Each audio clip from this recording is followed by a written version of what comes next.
11. The Dicethrow. The game has two moments, which are those of a dice throw. The dice that is thrown and the dice that falls back. Nietzsche presents the dice throw as taking place on two distinct tables, the earth and the sky.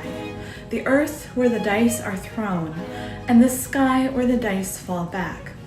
If ever I have played dice with the gods at their table, the earth, so that the earth trembled and broke open and streams of fire snorted forth.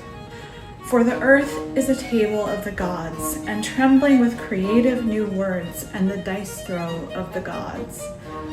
The Seven Seals. O sky above me, you pure and lofty sky, this is now your purity to me, that there is no eternal reason, spider and spider's web in you, that you are to me a dance floor for divine chances, that you are to me a god's table for divine dice and dicers.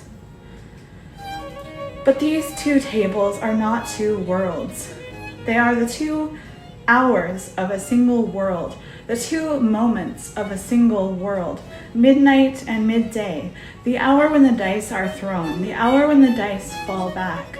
Nietzsche insists on the 2 tables of life, which are also the 2 moments of the player or the artist. We temporarily abandon life in order to then temporarily fix our gaze upon it. The dice throw affirms becoming, and it affirms the being of becoming. It is not a matter of several dice throw which, because of their number, finally reproduce the same combination. On the contrary, it is a matter of a single dice throw which, due to the number of the combination produced, comes to reproduce itself as such. It is not that a large number of throws produce the repetition of a combination, but rather the number of the combination which produces the repetition of the dice throw. The dice which are thrown once are the affirmation of chance. The combination which they form on falling is the affirmation of necessity.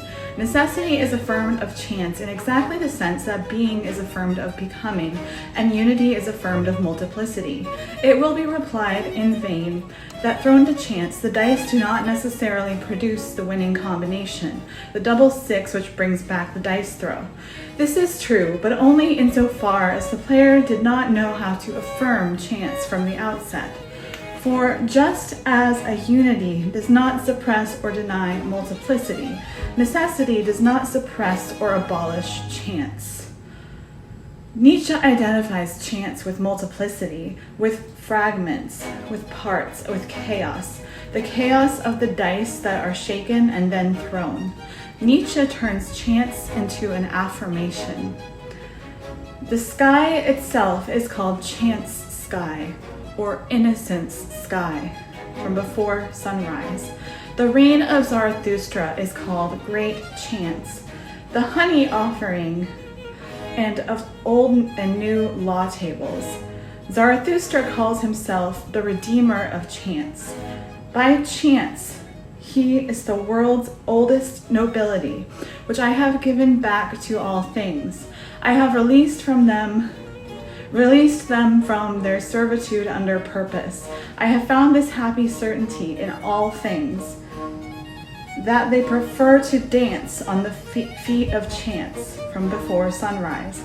My doctrine is, let chance come to me. It is as innocent as a little child from on the Mount of Olives. What Nietzsche calls necessity, destiny, is thus never the abolition, but rather the combination of chance itself.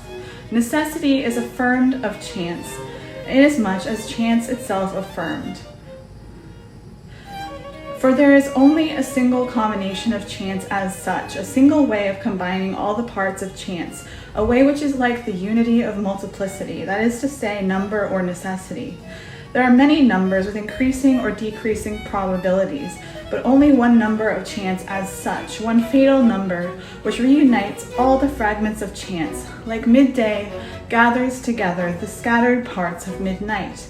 This is why it is sufficient for the player to affirm chance once in order to produce the number which brings back the dice throw. To know how to affirm chance is to know how to play, but we do not know how to play. Timid, ashamed, awkward, like a tiger whose leap has failed. But what of you dice throwers? You have not learned to play and mock as a man ought to play and mock. From Of the Higher Man. The bad player counts on several throws of the dice, on a great number of throws. In this way, he makes use of causality and probability to produce a combination that he sees as desirable. He posits this combination itself as an end to be obtained, hidden behind causality. This is what Nietzsche means when he speaks of the eternal spider, of the spider's web of reason. A kind of spider of imperative and finality hidden behind the great web, the great net of causality. We could say with Charles the Bold when he oppressed Louis XI, I fight the universal spider. To abolish chance by holding it in the grip of causality and finality, to count on the repetition of throws rather than affirming chance, to anticipate a result instead of affirming necessity, these are all the operations of a bad player. They have their root in reason, but what is the root of reason? The spirit of revenge. Nothing but the spirit of revenge. The spider, from Zarathustra, of the tarantulas. Ressentiment in the repetition of throws, bad conscience in the belief in a purpose. But in this way, all that will ever be obtained are more or less probable relative numbers. That the universe has no purpose, that it has no end to hope for any more than it has causes to be known. This is the certainty necessary to play well. The dice throw fails because chance has not been affirmed enough in one throw. It has not been affirmed enough in order to produce the fatal number which necessarily reunites all the fragments and brings back the dice throw. We must therefore attach the greatest importance to the following conclusion. For the couple causality-finality, probability-finality, for the opposition and the synthesis of these terms, for the web of these terms, Nietzsche substitutes the Dionysian correlation of chance-necessity, the Dionysian couple chance-destiny. Not a probability distributed over several throws, but all chance at once.